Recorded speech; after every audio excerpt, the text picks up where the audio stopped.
Folks, welcome back to So Bad It's Good, presented by Betches Media. Now today, wow, I couldn't be more excited to talk to our next guest. She has been a reality star for 5 seasons on the TLC show Welcome to Plathville. Now this reality show is one of my favorites. I don't get to talk about it enough, but I was tuned in every week. And our next guest is my favorite character, who it turns out is actually a real person. We have watched her grow on the show, explore life, commit to her own beliefs, even when it meant sacrificing certain things in her life. She is also an amazing photographer. She has a wedding and elopement photography business. She is currently living in Los Angeles, which I can't wait to find out about her experiences here. But honestly, this is a person that I consistently root for. The one, the only Olivia Marie Plath. Welcome to the show. Can I give myself a drum roll? Yeah, I can't do a drum roll, but yeah, there she is. Thank you for having me, Ryan. Olivia, I really do. I mean, you are one of those people that I root for, and I was rewatching the season finale of season 5, which has got to be so weird for us to talk about your life in terms of seasons. Like, I was like, oh, I just watched really traumatic events in your life. Rewatched that. How weird is that for you that we all get to see a peek into your life like this? Honestly, it's become so normal that when I refer to my own life, I'm like, oh, that was like season 3. that's so season 3, Olivia. You don't even know. Season 5, Olivia could never. No, but it was like we left you, having that really intense conversation with your ex, and I've been like I've been through a divorce. I've been in those. I mean, not with a camera on me, but I've had those conversations, and it was so real. Like you could just sense how real it was. But I mean, moving forward, we'll get back to that. You're in Los Angeles now. You moved to Los Angeles from Minnesota. Is that right? That's correct. I got divorced and said, I don't know where the heck to go. And Los Angeles is a great city to go when you don't know where to go. How long have you been in Los Angeles now? I moved out here last June. So maybe like 9 months. And listen, I think I've had a very different experience than a lot of other people living in LA. I'll say that. Tell me, what is your experience? Because I've been here for decades now. What has your experience been so far in Los Angeles? Moving here, everyone told me, like, beware of the crazy. Like, Los Angeles is crazy. And I'm not going to debate that. But I will say that where I live in Los Angeles feels like a bubble. I honestly feel like a grandma. I don't see anything going on. I walk to my bakery and I go to the park and read my books, and I go to the beach and read books, and I go hiking, and like I don't see all the craziness. Moving here right after getting divorced, obviously everything that's gone on the show, people know, like I've had quite a chaotic life. Moving here, all of a sudden I felt like my life was boring, and I had to get used to the idea that living in a place that is regulated and safe and like drama free can feel boring when you're so used to constant drama. Yeah, right? I mean, that's got to be weird to come out of the situation you were in and actually have Los Angeles be a stabilizing force. Yeah, exactly. Everyone's like, oh, that's going to be so crazy for you. I'm like, nah, this is the most peaceful I've ever been in my life. Well, I mean, we always hear about the Plaths, but I kind of want to know more about you as well, as like how you grew up and what was your concept growing up with your family, who was also very religious, and you had, I think 9 brothers and sisters. Is like, what did you know of Los Angeles when you were raised? Was that like, oh, that's the evil town? The thing is, growing up in a like very religious fundamental circle, they don't even call cities in Los Angeles by name. It's just California. Like, California is the worst state. Californication. Like, I remember my dad all the time being like, it's written that way because it's real, it's true. So I just thought California was like the worst state. And I remember being a kid being like, I'll never go there. And then I visited here when I was 18 shooting a wedding, and I fell in love with San Francisco. And it was one of those things of like, wait, how can this be so bad if it feels so happy here? Right? Yeah. I mean, we actually, I think, saw you and Mariah go to like San Francisco at one point on the show. Yep. I mean, it is very interesting though. Like my sister and her husband, they're very religious with their family, and I try to get them to come out and visit, and they're in that, no, bad things happen there, bad thing. And I'm like, Disneyland is here. Are you kidding? Like, come on, good things happen here all the time. I just think it's how it's portrayed out there in the media, which is interesting. It's also crazy because there's like very, very conservative religious bubbles outside of Los Angeles. Like, there's tons of very fundamental people that live here. You go Yeah. to Northern California, like Redding, very conservative. So I'm like, all right. People will We always have we hate. have it all here. We have it all. We have conservative. We like it's really. But so I'm so happy to hear that it's been a positive experience for you because I think that's what we want for you. Just watching your journey of like we want you to be at peace. We want you to kind of you're the person that really seems to have grabbed like life by the horns and really want to or seem to want to experience everything that it has to offer, which was so interesting because that's how this show kind of started, was about certain people of the Plath family experiencing things for the first time. It's just that you have fully committed to this. And can you speak to like how doing the show has changed you and opened you up even more when we see other characters on the show, it's closed them off even more?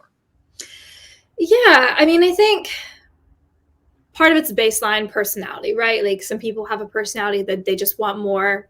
They're always curious. And literally something I've been saying so often in the past few months is that curiosity is the theme of my life. And if you're curious and you want to meet people, you want to see how other people live and what they think and what, drives them, it's really hard to go back to the bubble after that.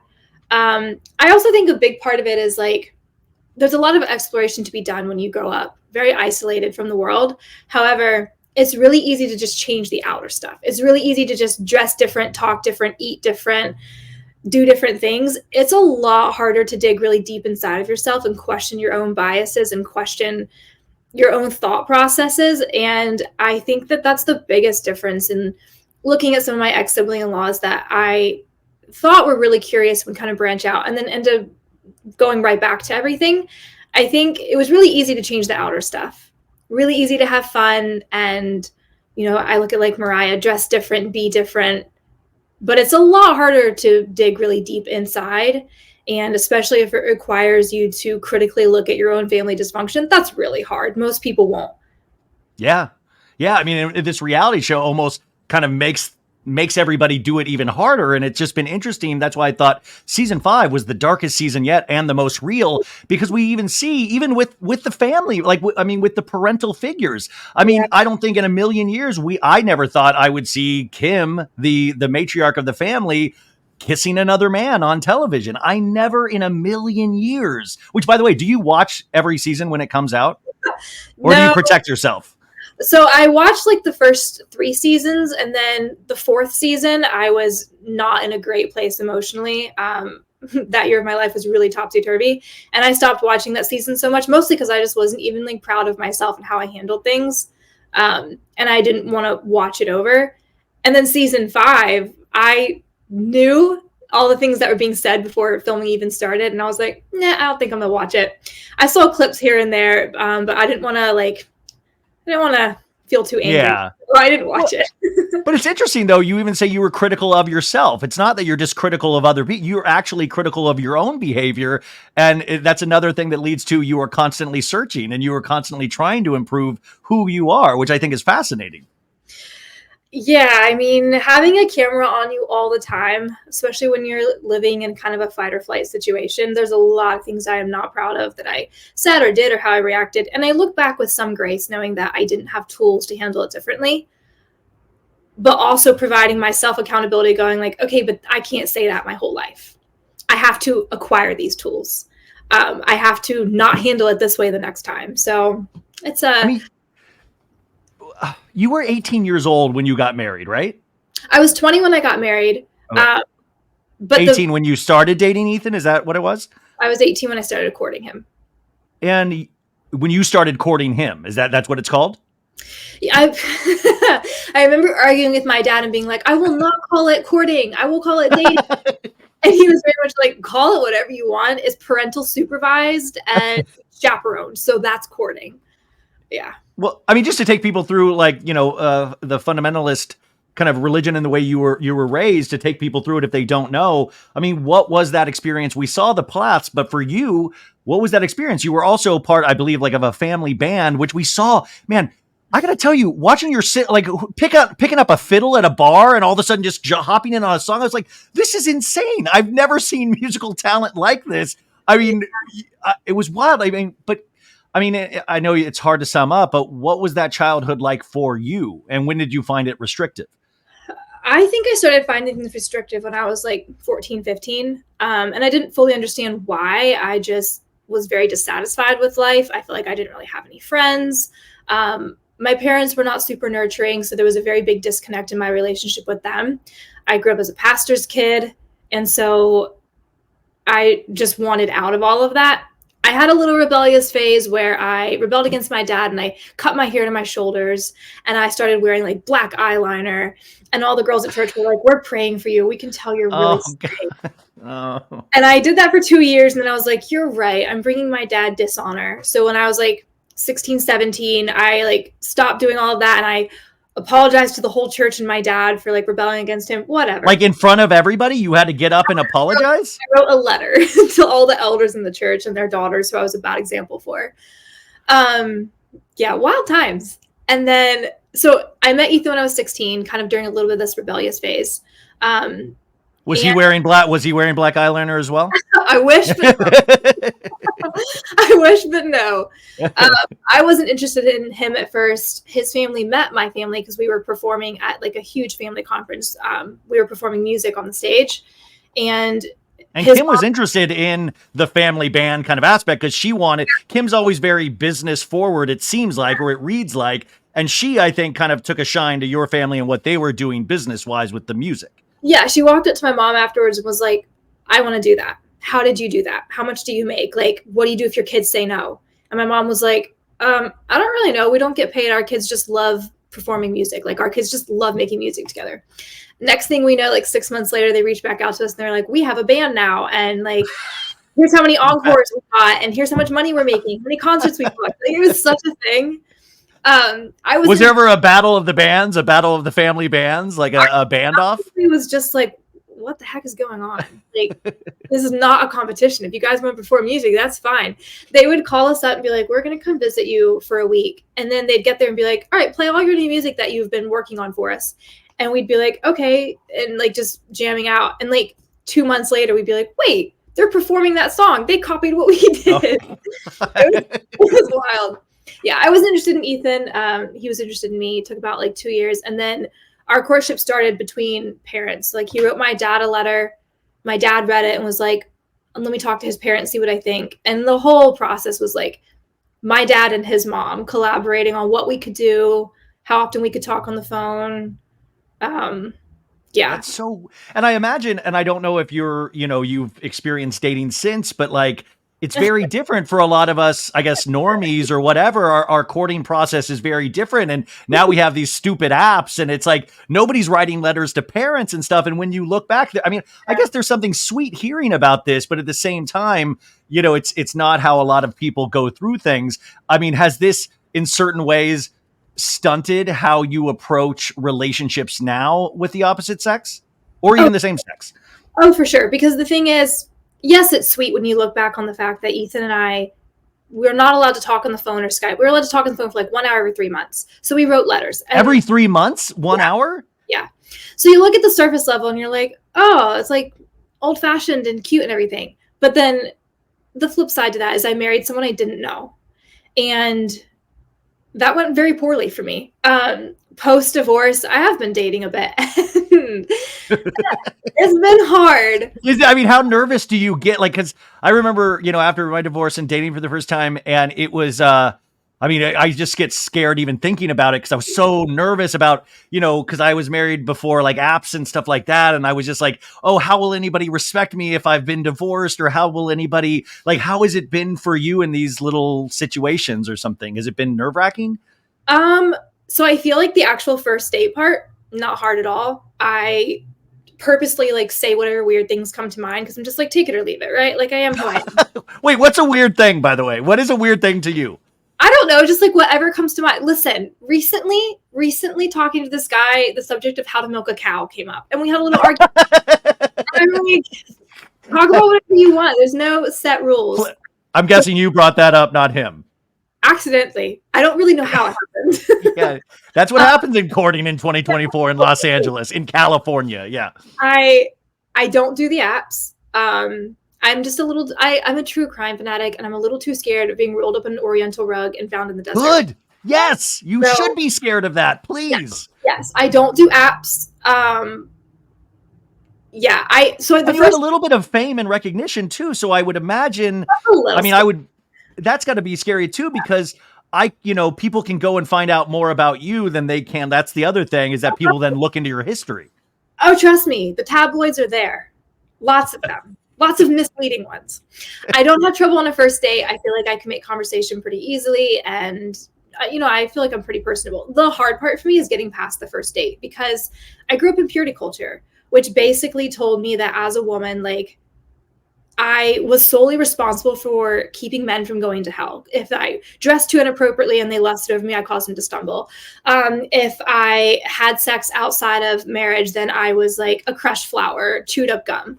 And even like conversations revolving around sex very much like, this is for men, and for women it's for procreation. So even though I don't believe those things in my mind, when it gets past the first date or like hooking up or staying over at someone's house, I have really been struggling recently with going, oh, I walked away from purity culture. I don't believe those things, but I didn't realize how much they still affect me. How much that shame is so deeply ingrained. Yeah, it's ingrained. You have to fight against that.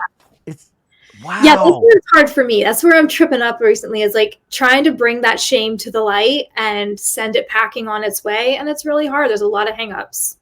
But I love that you're aware of that, because like, if you're aware of that, you can actually face that and move forward, instead of kind of the overall theme of a lot of this is like hiding it, pushing it down, going back to old habits. And I think regardless of religion or family, that everybody out there listening or watching this has an experience like that, where it's always easier to not actually move forward. Yeah, well, it depends on what you define as easy. It's easier in the moment to stay comfortable. It's way harder in the long run when you don't deal with something, because it affects you the rest of your life. And I don't want this to affect me the rest of my life. I don't want to parent out of these insecurities and these fears like my parents did to me. I want to deal with these things now, whether I have kids, whether I don't. Like, I would rather deal with it now.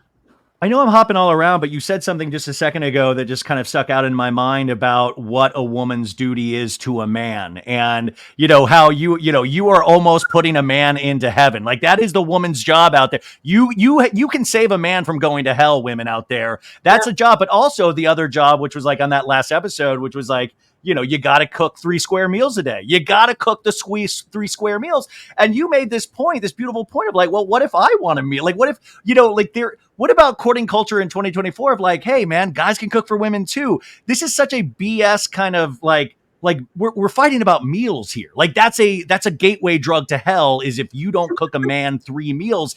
It is. I mean, like, we can laugh about it, but it's like these people truly believe that stuff. And that's just not true. It's also scratching the surface. Like, yeah. I know it. Yeah, it's a lot of stuff. But that's the most simple example, yet it's something that it seemed so important that he used it in a conversation to try to show what his feelings were. And I was like, this is not the argument, man. Well, there was a lot of things he said, obviously. So politics is usually left out and not covered because it's so divisive. So I was sensing you guys wouldn't vote the same. I was like, I think there might be a little bit of a difference here. We can deduct there what the politics are, and that part of it was left out. So the meals was just something that's like, oh, we can include this, right? But ironically enough, in dating, I'm a petty bitch. One of the first questions I ask men with no context is like, so do you cook? Like, would you cook for me? And they're always like taken back by the question, like, why she asked me that? And I'm like, I just have to find out. I just have to know. And then you hit them with the cow milking right after it. You're like, and then, hey, what about cow milking? Where are you saying, what's your views on cow? Like, no, that's right. And and have you found that most men have been like, of course? The ones who are like, bro, we live in 2024. There's such a thing as like Uber Eats. And I'm like, yep, I know. I'm just making sure you know. I love that they're potentially calling you bro. Like, hey, what up, bro? It's a good courting thing in 2024 as well. It is. I mean, I'm so glad you can laugh about this. And I'm so sorry that I'm asking questions that are potentially tough or about your past, because I know you're a real person. But, going all the way back to when you're 20 years old, you're married. And I think you can deduce also, if Kim was interested in family bands, she's also the one that wanted to be on television or pitching a show. That was my question first watching. I remember watching it the first week it came out. And my question was, well, why would this family even want to introduce television into it if they are trying to keep some kind of purity and protect their family, why introduce television and all of our comments on top of it? What was the conversation for you as a couple to actually be a part of this show to begin with? Well, so the first thing I'll say is that the fundamental Christian world is very performance driven. It's all about how you look, how you present yourself to other people. And that's no different in having a TV show. Yes, Kim and Barry wanted their kids very isolated from the world. However, they also really cared about performance and what they looked like. There's a reason why Kim literally wrote a book about motherhood, which I feel like there's some more qualified people. Yeah, she wanted the show to kind of showcase her family and her parenting and how well it worked. And it backfired. When she originally, so the show started when I got married. She invited them to shoot my wedding without even asking me or talking to me because she thought I would say no. So I find out 2 weeks before my wedding that, oh, by the way, there's going to be a TV crew there filming, but they won't really be in the way. That was a lie. They won't really be in the way. A very big fat lie. Very much so changed the vibe of the day and the whole weekend. And so they came back after the wedding with that footage and they were like, we have a green light. We'd like to make this into a show. And Ethan and I were like, absolutely not. And our reasoning was when the show was presented, it was like, you guys are such a happy family. This is like Pleasantville. Like everything's so happy and idyllic and everything. And I literally remember saying to the people who were sent to like talk us into doing this, I was like, I don't think you realize what this is because actually I'm not even allowed to see my sibling-in-laws. Like I am not allowed to spend time with them. 2 months after getting married, not allowed to spend any time with them. Like this is They're like, we know. Yeah, we're very aware. Like we think you guys can all work it out and get along. Like you're a beautiful family. And I was like, I don't think you realize how dysfunctional things are under the surface. But they were very, very persuasive and, you know, a little pushy. And Ethan and I ended up making a list of all the things that had to happen if we were going to say yes, because the network said that if Ethan and I didn't say yes, it wasn't a show. So of course, Kim actually told her, she's like, if you guys will say yes to doing the show, you'll be allowed to see the siblings again, which at that time was like, I look now and I'm like, I would not fall for that manipulation. 20-year-old me who saw my spouse suffering because he wasn't allowed to see the only friends he had in his entire life. 20-year-old that's me, right. Those are his only friends. Yeah, you're right. He was like, I guess that's the best solution so he can see his siblings again. And we made a list of a few things that were like, we will die hard on this hill. And everyone agreed. And so filming moved forward. Yeah. After season 1, I was like, I'm not doing anymore. I'm backing out. I'm not doing the show. And Ethan and Mike and Mariah were like, why? And I was like, because I was the villain. Like, I don't think you guys understand what that's like. And that actually caused a huge rift in my relationship with Mike and Mariah at that time. Because they thought I was like, because if I said no, it didn't go on. And they thought I was like taking opportunities away from them. Yeah. So.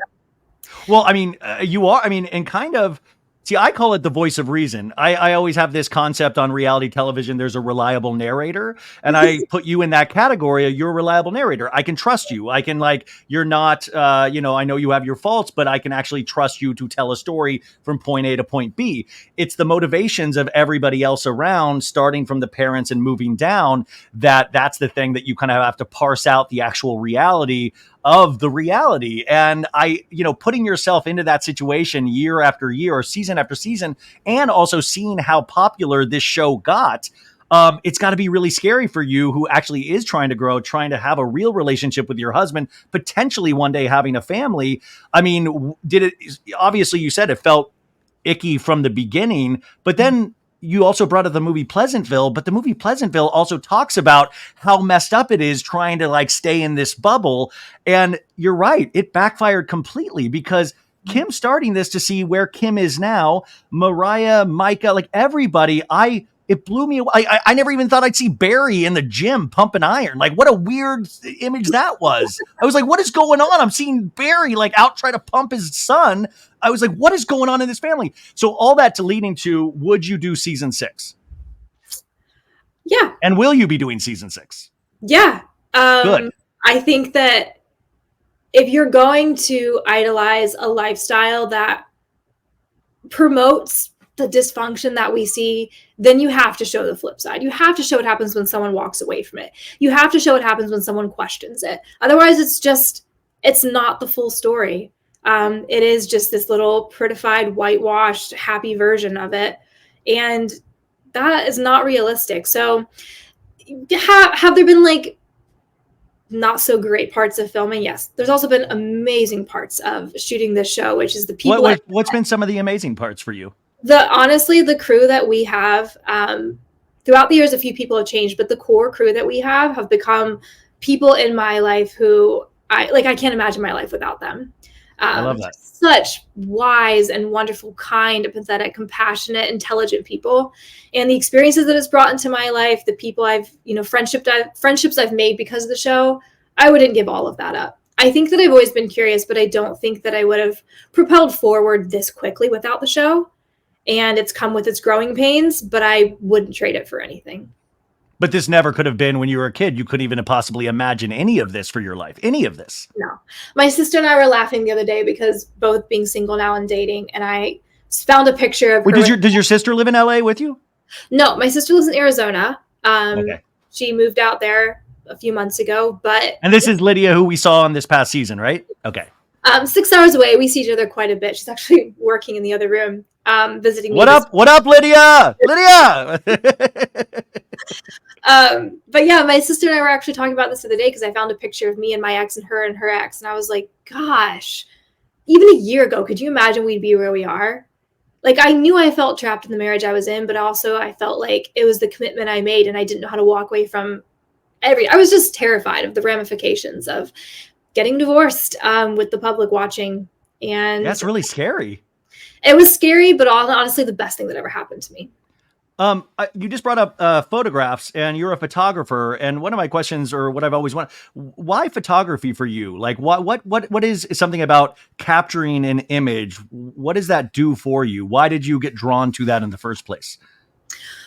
I think there's a few reasons. One, I'm a very creative person, so if you're going to work your whole life, you might as well love what you do. And I want to work in the creative sphere. But when I was really young, my mom's dad loved photography. And I just remember sitting on his lap and like he would let me take pictures with his camera. And I was so obsessed with it. And he died when I was 6. And my only memories of him really revolve around photography. And I always said, I'm going to do that like Pop-Up. And when I graduated high school, I bought a camera and started shooting weddings. I also think being one of 10 kids, there wasn't a lot of pictures of me growing up. And I was always sad about that. I was always sad that there weren't really more pictures of like me and my siblings living life. And yeah, that's what I do for a living is I create those memories for other people so that they can look back and feel like it was yesterday. They can remember how they felt when they look at that photo. And I take great pride in that. Has your work changed at all after the divorce in terms of you're shooting these weddings, you're shooting the most important day in a lot of these couples' lives? Is there anything, is there any anger that, when after this, when you first started doing this again, was there any kind of feelings or what is the feeling that you get when you do these? Honestly, I feel like working as a wedding photographer was probably the best thing for me in getting divorced because instead of feeling angry and hopeless about it, instead I was looking at these couples going, wow, they really treat each other with respect. And these are people that are best friends. And I didn't have any of that in my relationship. And it made me go, that's out there. I know that I could find that. I know that I could have the kind of relationship that I want. It didn't make me angry at all. If anything, it gave me hope. Yeah. Oh, that's awesome. That's what it should do because I love that you actually still believe in that. You believe in that concept of love and you believe in that. I think that's the most important thing is to not have that beaten out of you by any, no matter what anybody says. Yeah, I got my trial run out of the way. It was a whole experience. I wouldn't trade it because now I know what I don't want. And I think that that's just as valuable as knowing what you want. You kind of mentioned this, but in some ways I felt like you were on an island, by yourself throughout the course of the show, even when Ethan was like, standing up for you here and there, but it still felt like an island. And you did feel like there was a yearning for more life and all of this stuff. When you guys, you moved to Minnesota, that was supposed to be for a year. And then we see Ethan going, I could be here for years.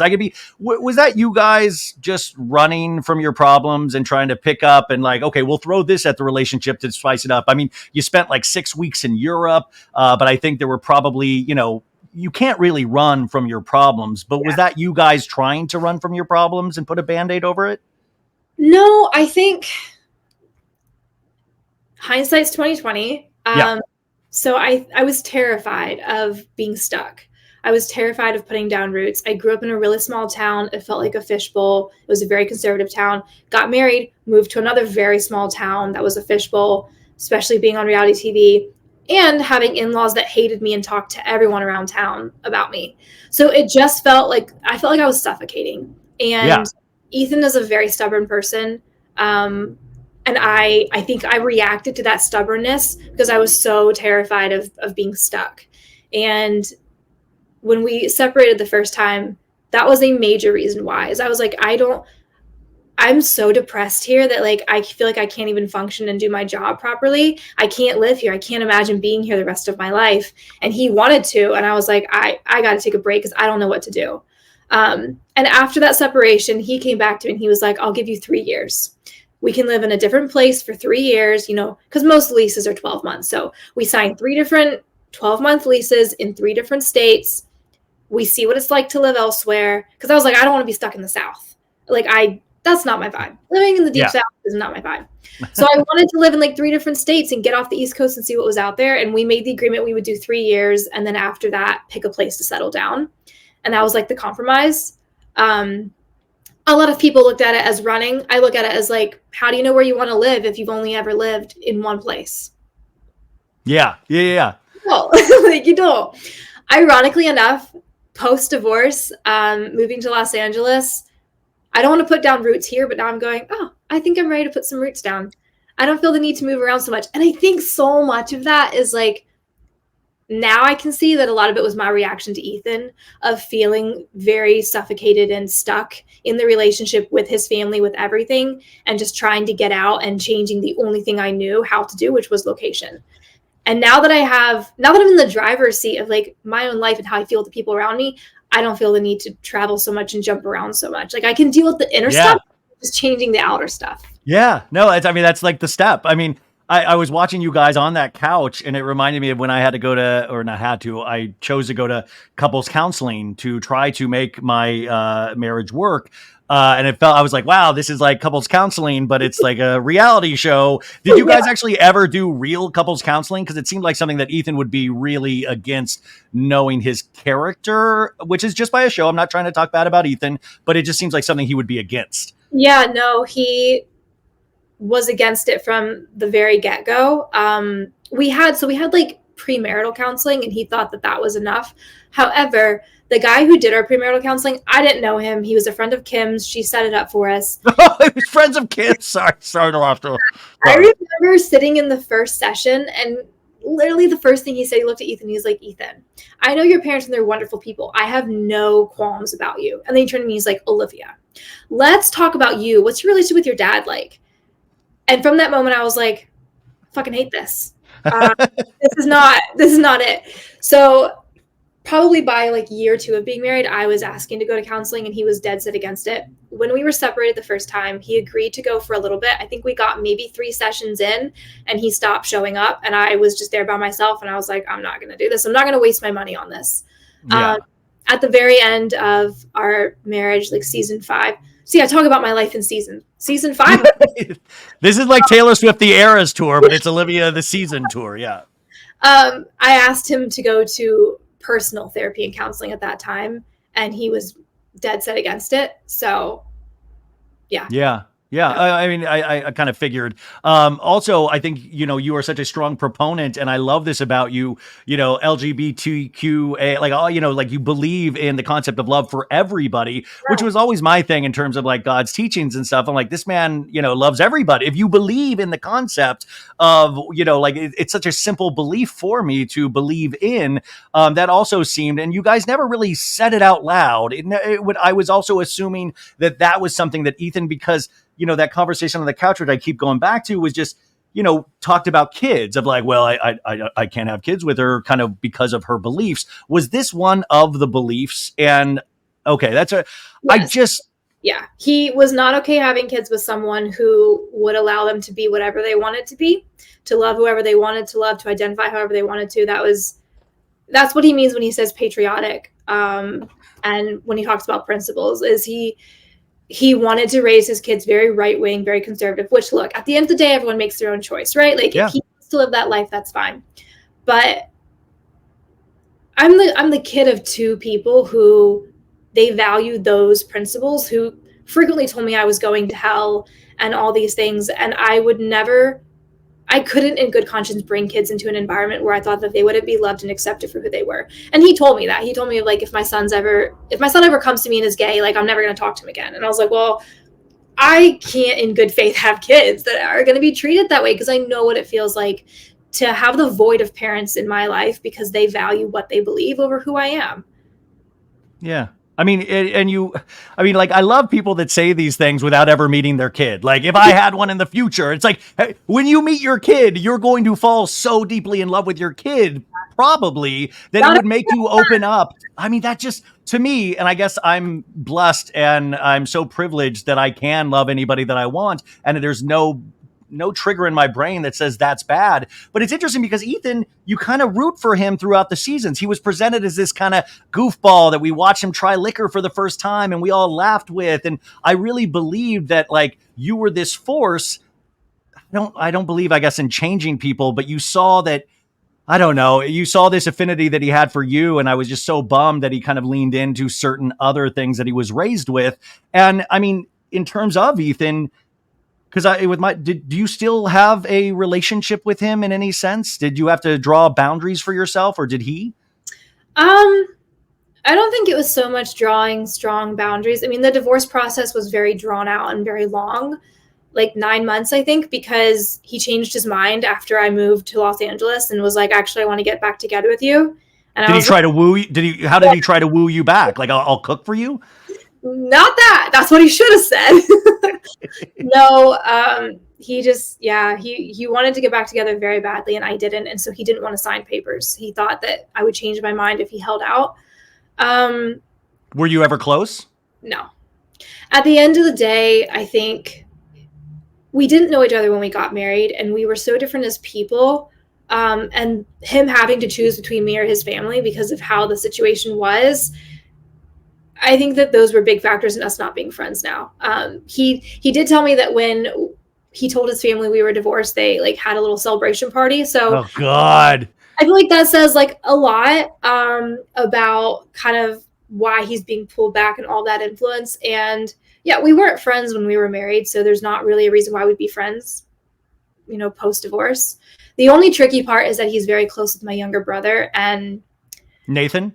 Yes. And in the divorce process, Nathan's kind of been his, like, emotional support. And that's drastically changed my relationship with my brother, where he doesn't really talk to me now and, like, took his side. Wow. It's so messy that I just try not to think about it. So I still sleep at night. Yeah.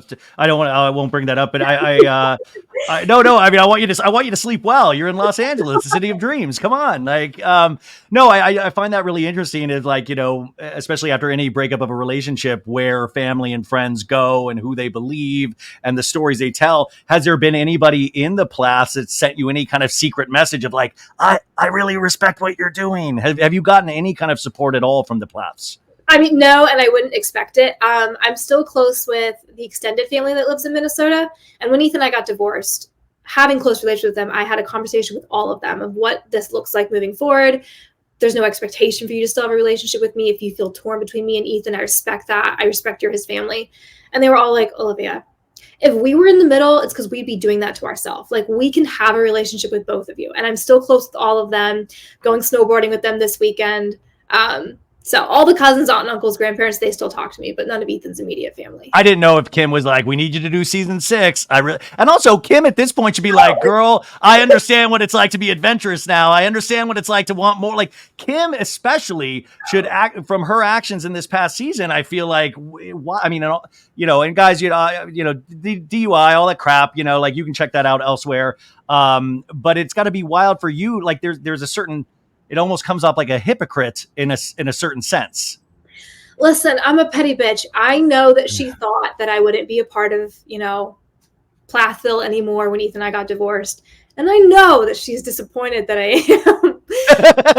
So I'm just reveling in that a tiny bit. Yeah. You wanted this. couldn't have it without me.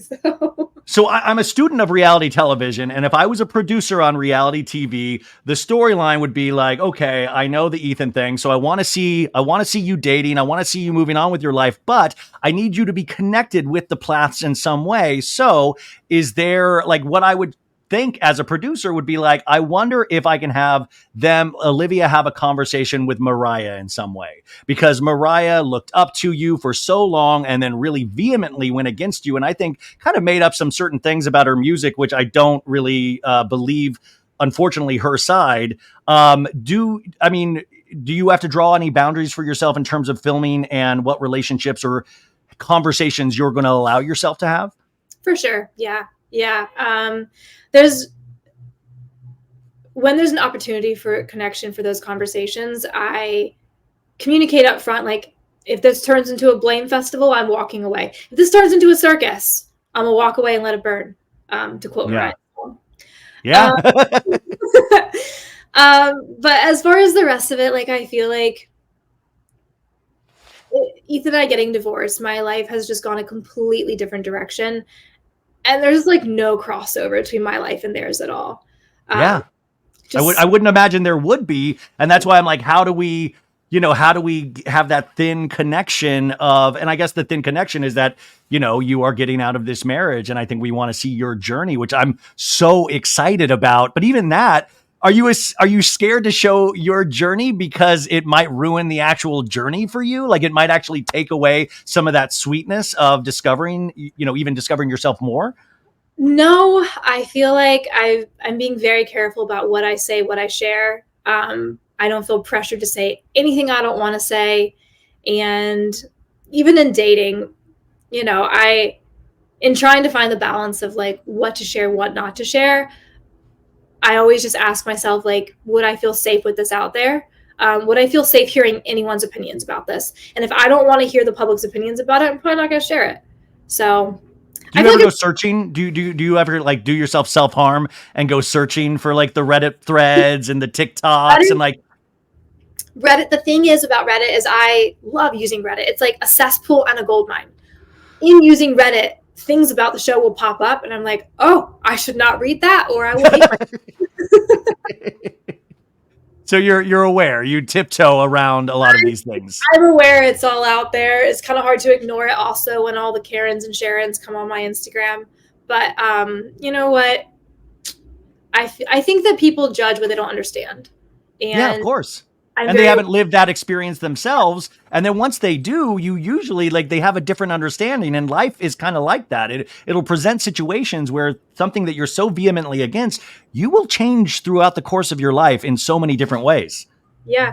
I also think that a lot of it's projection. So the older ladies that come at me who, shred me for how I acted in being married or for leaving the marriage, I'm like, you're probably unhappy in your own and you're projecting. And so I don't need to take that to heart.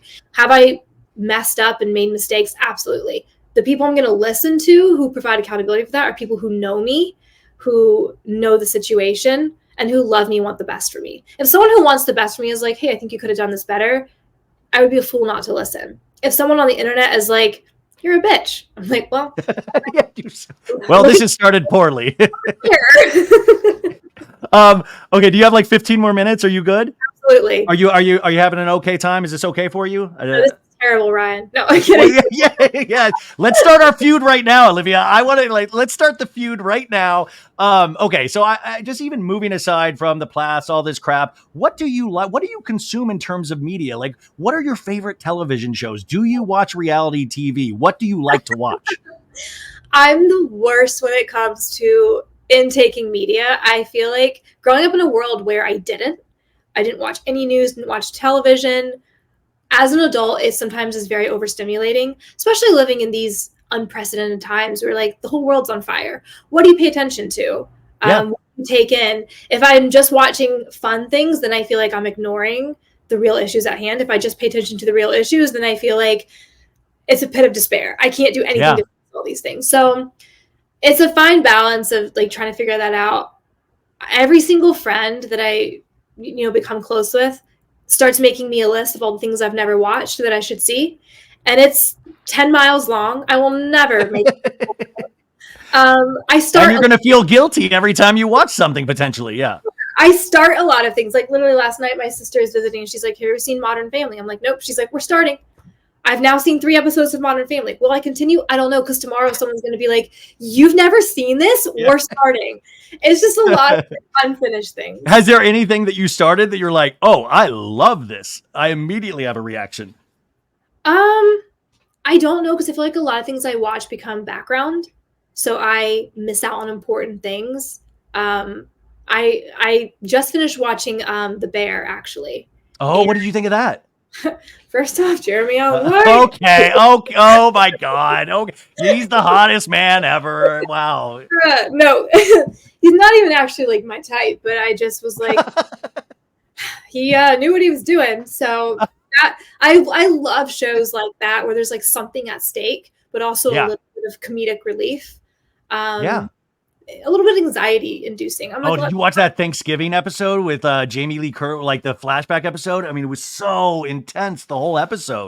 Yeah, I was actually watching this with a guy that I was on a date with, and I was like sitting there and going, oh no, I would get up and walk right out. I cannot do this. I cannot do this. It's like a horror film. Yeah, that's wild. It reminds me of childhood. It's a no. I got to get you to watch an episode of Vanderpump Rules. They'd be like aliens to you. I mean, they're insane. I've only seen like the tell-all from that, and I wanted nothing more than to be sitting in a chair in the room because I had some thoughts. Wait, what did you think immediately after watching the tell-all? Just that men are bad? No, because I don't think blanket statements like that are okay. I think that they do a disservice to the good people in the world. But yeah, no.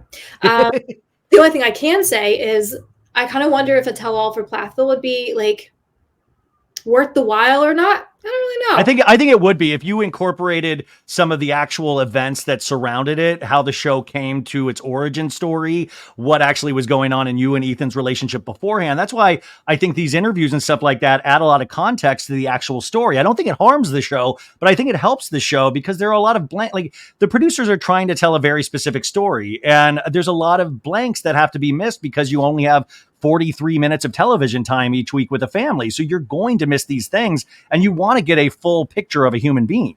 Well, and to that, I will also say that I don't think there's a lot of people who think that reality TV is producer driven. And there are certain shows that are, absolutely. When it comes to Plathville, I would say it's actually the opposite, where one, you miss pieces of a story automatically because everything is fit into 45 minutes. So you're not going to see the context for everything. When it comes to like prettifying or like PR or like controlling the narrative, that is not producers at all. That is absolutely cast. And I know that for a fact. The theme of season 5 was like unite and stand up and, you know, present this family image of what we want it to be. So yeah. I just wanted to say that because I feel like producers can get a bad rep. And I know from working with the producers that we have on our show, like they work so hard to be so fair and compassionate across the board. And I think the producers care about you. Like I do actually believe that to be true. Absolutely. Yeah. No, I just wanted to mention that like a lot of people think it's producer driven. I'm like, not this one.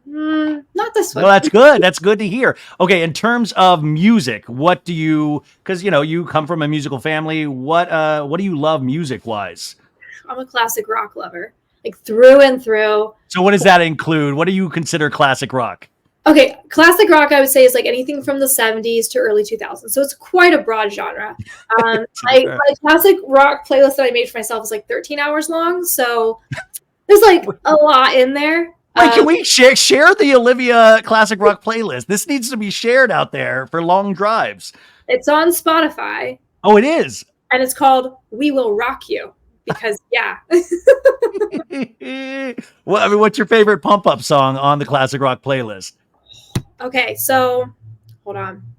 No, this is actually, I geek out on this stuff so much. Give me 1 second. Let me read you like the first 5 titles and you'll know. Okay. Okay, or the first 5 bands. Guns N' Roses, Van Halen, Def Leppard, Bon Jovi, Bryan Adams, Foreigner, Boston, Pink Floyd, Supertramp, Meatloaf. Perfect. Yes. Well, you don't need any more than that. That's amazing. Yeah, 13 hours worth. Have fun. No, that's great. That is We Will Rock You. You also mentioned, and I know you love books. Like you say, I'm reading at the beach. I'm reading at the park. What are you reading right now? I am currently reading a book about women at the CIA and how, number one, how like misogynistic and homophobic the foundation of the CIA was, but then number two, all the work women did that they were either held back or treated unfairly or just never credited. And it's a 2024 book, one of those things where you're like, let's take a look back at history. This seems a little whitewashed. Are you telling me the patriarchy has existed this long? Like, I mean, it's very interesting. You know what? It's a time in my life to just kind of take on the patriarchy head on across. Good. But that needs to be done. And that, by the way, and I was just thinking about this for people watching that show, or even that, I know I keep bringing up the last episode, but I just rewatched it. You talking about these basic concepts of what a woman's role is to a man, those things actually, people need to hear those things. You think everybody knows it, but that's not true. Look at America. Those things do need to be talked about. And you could be introducing actual thoughts to people that need to hear them, to women that need to hear them. It's interesting that those clips from that interview have gone viral on TikTok. And there's a lot of comments of people who are like, it's freaking 2024. What is this dude saying? There are still a lot of people who are like, what's wrong with that? And it always shocks me when I forget where I live and I forget how I was raised when you see other people. And I think that's what Plathville kind of did, where you're like, whoa, this actually exists still? Like you just are unaware that these kind of limiting thought systems are still out, or belief systems are still out there. And I'm not speaking against God because I have my own personal relationship, but it is interesting that this still is alive and well. Well, when I look at our society and our culture, that is for the longest time has been very patriarchal and seemingly founded on religion. It doesn't surprise me that people look at these lifestyles that hold on to old-fashioned values and see them as very idyllic. They see it as like the little Andy Griffith Mayberry. And the honest truth is that when you get beneath the surface, there's so much more going on. And it's not as idyllic as it seems. So I think that reality TV in general for a long time has really glorified the large family, the removed from the world, the old-fashioned values. But again, like I think it's time to show the other side of that. That's why I think Plathville is so brilliant, because it presents this, but you also see what's going on underneath the surface. And it does this really great job of not painting this primrose path of like, oh, wow, they have it all right. You're like, oh, wow, this is coming apart at the seams in a lot of ways. And it's almost like these people that tried to escape it are now running back to it. And then you only can assume that in season 6, like these problems and issues don't go away. It's like you see it coming apart at the seams. And as we start winding down, I wanted to read something that I thought was really powerful from your Instagram account, actually, in terms of a new year.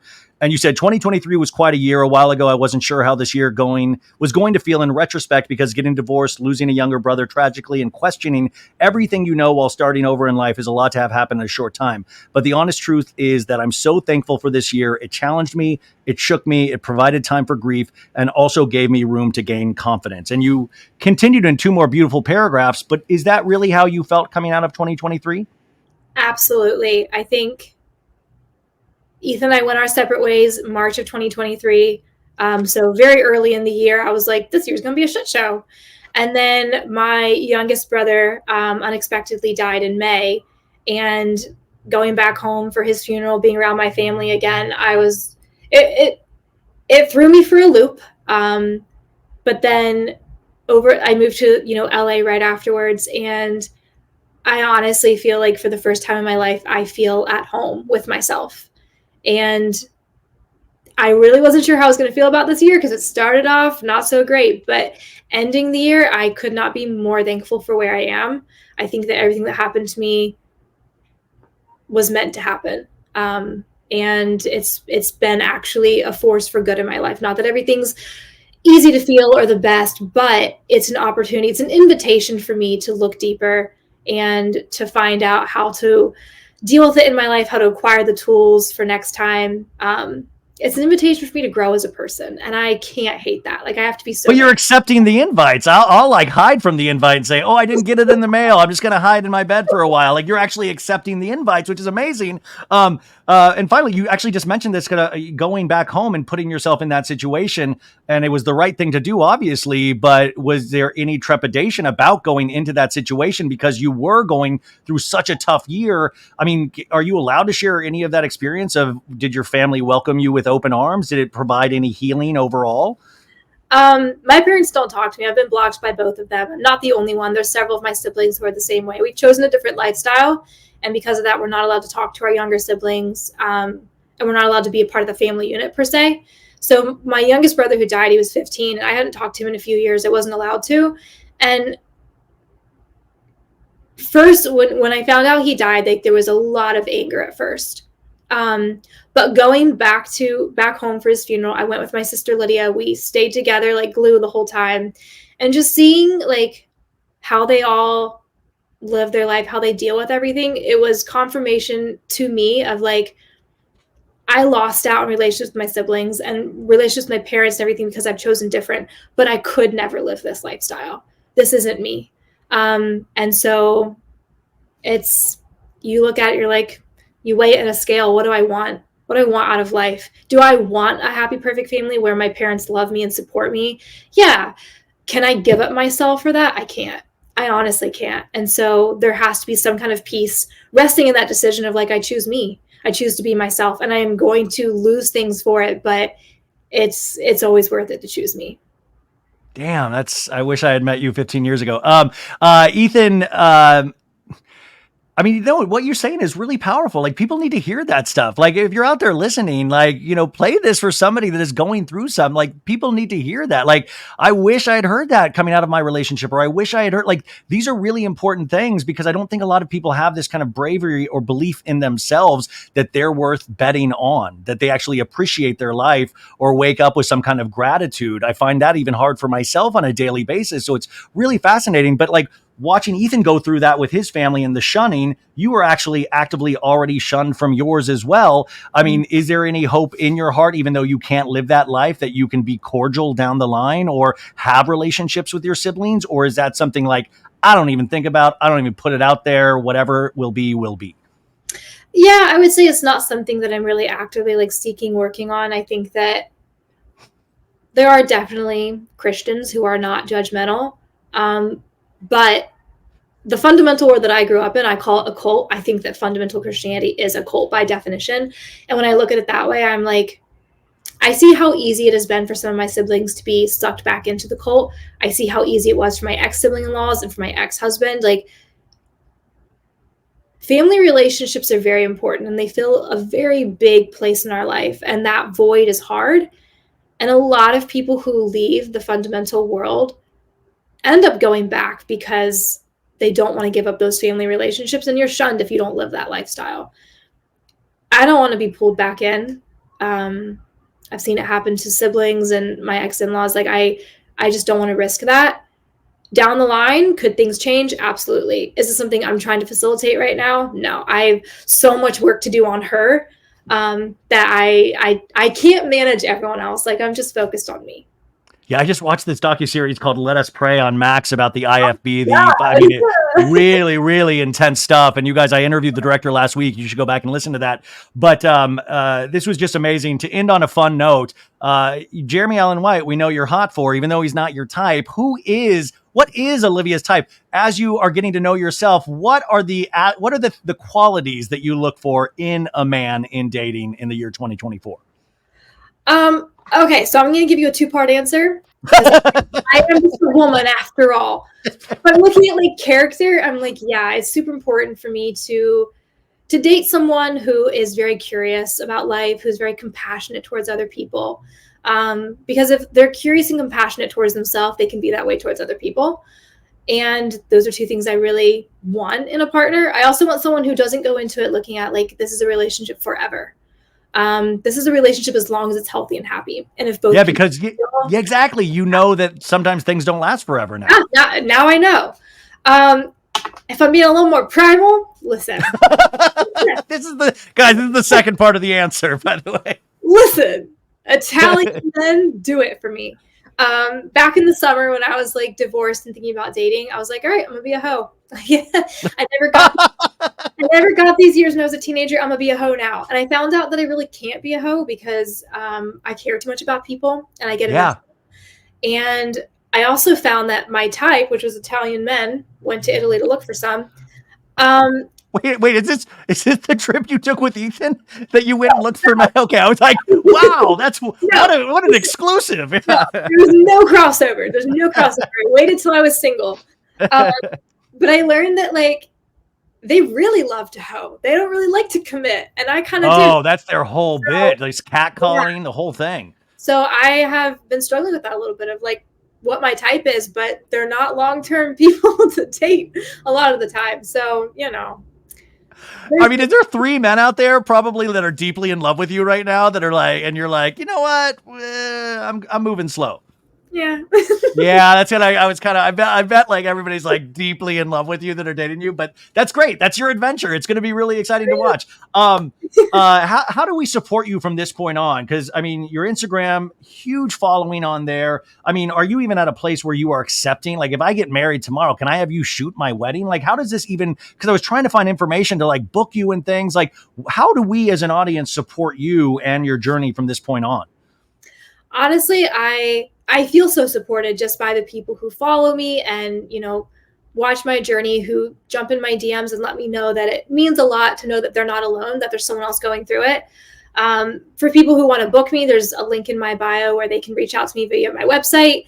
And I don't take as many clients as I used to because it's a lot to juggle everything. But yeah, I still shoot weddings. Honestly, I just love connecting with people. And LA has been a great place to do that. There's been a lot of people who've slid in my DMs and invited me to gatherings that they have or their podcast. Well, let's be careful. Let's not be going to gatherings willy-nilly. Like we're still watching out for the Oriental Road. Yeah. But no, I just feel like even people who've invited me on their podcast or who have interviewed me like you've done, that to me is one of the best ways to support someone who's just curious about life. And if I can challenge anyone to just look at their own life a little bit more critically and be more curious about themselves and about others, then I think that any of the not so fun part of reality TV will have been worth it. I mean, you were just as awesome as I was hoping you would be. So thank you for all this time. But but the true crime though, what's your favorite true crime stuff? Like, what are you fixated on? Like, is it podcasts? Is it books? Is it all of it? Like, where do you get your true crime stuff? Not as many books. I was recently watching, so like I love docuseries about true crime. Oh, did you watch An American Nightmare on Netflix? Literally just gonna say, Gone Girl. Literally just watched that the other night about the American. You got to read that book too, the Gone Girl book, Gillian Flynn. I didn't know that was a book. It was a book before it was a movie, and then American Nightmare. They were talking about the movie with Ben Affleck, but it was based on an amazing book by Gillian Flynn. Let me write this down. Yes, please. You're going to flip out. The book is even better than the movie, and the movie's great. Yeah, I just watched that the other night. That's the kind of thing I like watching on Netflix. I stay up till like 4 a.m. for no reason. Because you can't put it down. Like I was in that story too, where I was like, oh, I can't finish at episode 2. I got to do 3. And I fall for their guiles. Like literally on episode 2, I was like, all right, she's lying. Definitely. Yep. And the first episode, I was like, the guy did it. The guy's a part of it. He got his girlfriend kidnapped. I get to the very end and I'm like, I was played. Okay, so you love docuseries like the rest of us, and then the rest of the week, what are you doing? Are you going to go party with your sister? Like, what do you go through your week doing? Are you a big exercise junkie? Like, what's the week have in store for you? All of it. I got a fun shoot tomorrow with a magazine, which I'm super. That you're the model for, or you're shooting for the magazine? Nope. Oh, wow! On the other side of the camera for tomorrow. I've got another interview this week. I definitely work out quite a bunch. Going snowboarding this weekend. Have a wedding to get out the door. It's a hodgepodge. My life is a hodgepodge right now, and I love it. A little bit of everything. Well, you are an inspiration to all of us. Olivia Marie Plath, thank you so much for being here. I hope you'll come back at another time because I want to follow your journey and fill in the blanks that the show doesn't let us know. So thank you for all of this time. You are amazing, and hopefully I'll talk to you again someday. Thank you, Ryan. I'll be talking to you again.